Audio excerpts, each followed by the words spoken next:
Teman-teman, em, kita mungkin pernah baca cerita ya. Suatu hari Ali bin Abi Thalib itu merasa kasihan melihat istri beliau yaitu Sayyidah Fatimah, putri Rasulullah SAW, setiap hari lelah dan repot sekali untuk mengerjakan pekerjaan rumah. Sayyidah Fatimah itu, kata Ali, setiap hari mengambil air sendiri, menggiling gandum sendiri, membersihkan rumah sendiri, mengurus anak-anak sendiri. Dan dulu mengambil air itu berbeda dengan zaman sekarang. Kalau sekarang kan ngambil air cuma tinggal buka keran, cuma tinggal pencet. Kalau dulu tuh ngambil air benar-benar pergi ke sumur yang jauh, kemudian membawa air yang berat ke rumahnya sendiri, dan itu bolak-balik beberapa kali dalam sehari. Begitu juga dengan menggiling gandum. Dulu tuh nggak pakai blender. Dulu giling gandum itu pakai batu ya. Batu penggilingan yang manual. Dan itu sampai membuat tangan Sayyidah Fatimah itu luka. Begitu juga ketika mengangkat air sampai badan Sayyidah Fatimah itu kurus. Gitu juga ketika membersihkan rumah, seluruh baju-bajunya Sayyidah Fatimah itu kotor. Melihat kondisi Sayyidah Fatimah yang sangat kerepotan mengurus rumah, sedangkan Ali nggak bisa banyak bantu karena juga banyak amanah dakwah di luar sana. Maka suatu hari Ali mendengar kalau Rasulullah SAW baru mendapatkan banyak budak. Waktu itu memang proses untuk menghapus perbudakan itu bertahap ya. Nah, di Masjid Nabawi itu banyak kedatangan budak-budak yang ingin berkhidmat kepada Nabi. Jadi bukan budak yang diperjualbelikan, tetapi budak yang ingin membantu Nabi di Masjid Nabawi. Karena mereka dulunya sebelum Islam budak, setelah masuk Islam, mereka pengen, kalau dulu mereka kerja kepada tuannya, sekarang mereka kerja kepada Nabi, walaupun nggak dibayar, tapi perlakuan Nabi jauh lebih baik daripada tuannya. Dan mereka ingin memuliakan diri mereka dengan cara berkhidmat kepada Nabi, menolong Nabi, dan seterusnya. Mendengar berita bahwa di Masjid Nabawi ada banyak sekali budak yang datang untuk membantu kebutuhan-kebutuhan Nabi dan kaum muslimin di Masjid Nabawi. Akhirnya Ali bilang kepada Fatimah, wahai Fatimah, di Masjid Nabawi lagi banyak budak dan Nabi sepertinya pasti kelebihan pembantu. Coba kamu pergi ke rumah Nabi dan meminta satu orang pembantu itu untuk bisa membantu kamu di rumah. Maka kemudian Fatimah pun pergi ke masjid, pergi ke rumah Nabi. Pas sampai di rumah Nabi, dari luar Fatimah ngelihat rumah Nabi itu lagi banyak tamu. Jadi banyak sekali orang di rumah Nabi karena emang Nabi ini sering menerima tamu untuk dakwah, untuk curhat, untuk belajar, untuk dengar Al-Quran dan seterusnya. Sehingga Fatimah dari luar ngelihat rumah Nabi itu lagi banyak tamu. Karena di rumah Nabi lagi banyak tamu, maka kemudian ini masih jalan gak sih? Masih jalan ya? Karena ngelihat banyak tamu, akhirnya Fatimah ngerasa gak enak hati, malu gitu, mau mengganggu Nabi. Maka Fatimah berdiri di luar pintu, ngelihat ke dalam, oh banyak tamu, akhirnya Fatimah pulang lagi ke rumah. Saat Fatimah ada di luar pintu, di luar rumah, Nabi itu sebetulnya ngelihat, oh ada Sayyidah Fatimah, ada anakku Fatimah. Cuman karena banyak tamu, Fatimah pulang lagi dan Nabi ngerasa nggak enak hati. Karena Nabi ini sayang banget sama Fatimah. Maka besoknya Nabi datang ke rumah Ali, datang ke rumah Fatimah. Tok tok tok, assalamualaikum, waalaikumsalam. Masuklah Nabi ke rumah Fatimah. Kemudian Nabi bertanya, wahai Ali, wahai Fatimah, kenapa kemarin Fatimah ke rumah? Ada apa gitu? Kemudian Fatimah diam aja, malu, nggak mau menceritakan.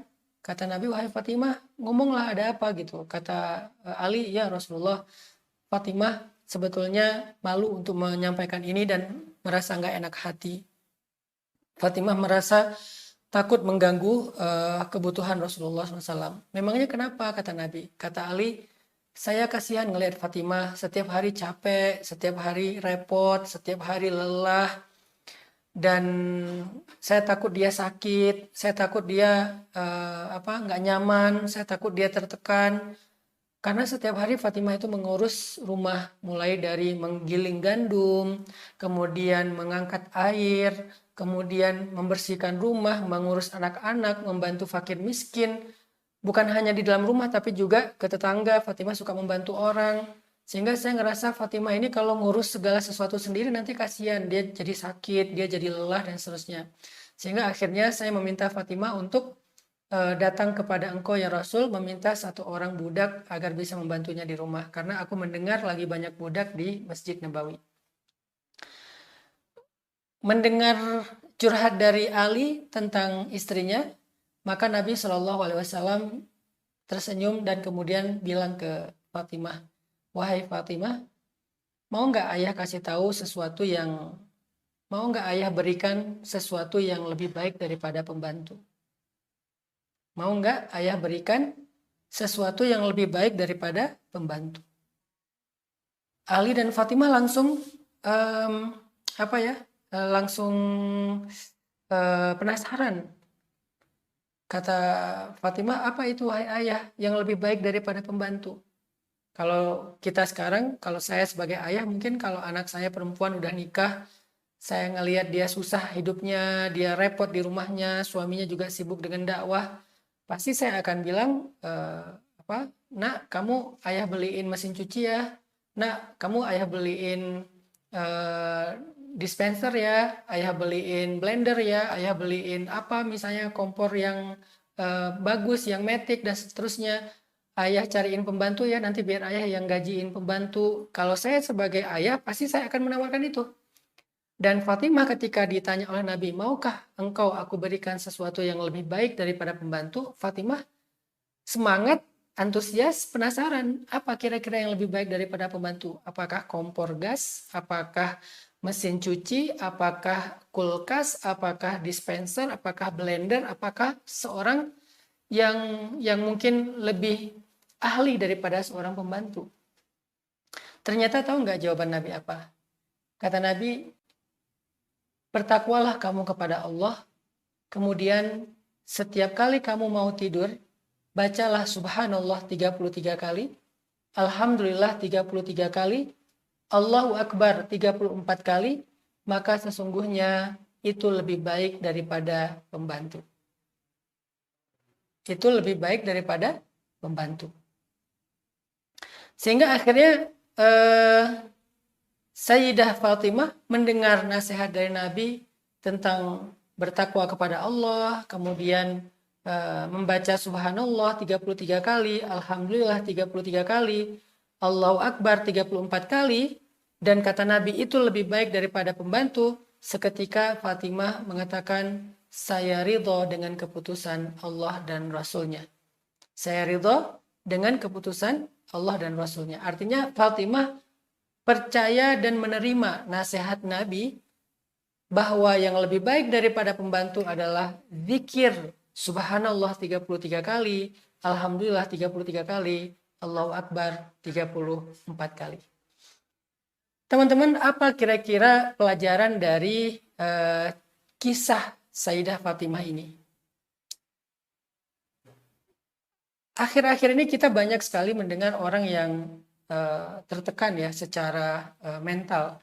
Ada yang tingkat yang paling ringannya mungkin stres. Tapi stres ini kalau dibiarin bisa sampai ke level depresi. Dan depresi biasanya sampai berujung dengan bunuh diri, na'udzubillahi min dzalik. Dan ketika saya coba baca-baca beberapa berita tentang data orang yang mengalami stres atau tertekan, terutama di kota-kota besar, tapi juga sekarang udah menyebar ya, bukan hanya kota-kota besar, tapi juga di pedesaan. Orang yang stres itu rata-rata ya karena dia mengalami semacam perubahan-perubahan yang cukup signifikan dan ekstrim dalam kesehariannya. Misalnya yang tadinya punya pembantu, tiba-tiba pembantunya pulang, tiba-tiba pembantunya berhenti, tiba-tiba pembantunya pindah kerjaan. Akhirnya kita sebagai seorang ibu rumah tangga stres untuk mikirin masak, mikirin nyuci, mikirin ngurus anak, mikirin bersih-bersih rumah, itu bisa bikin stres.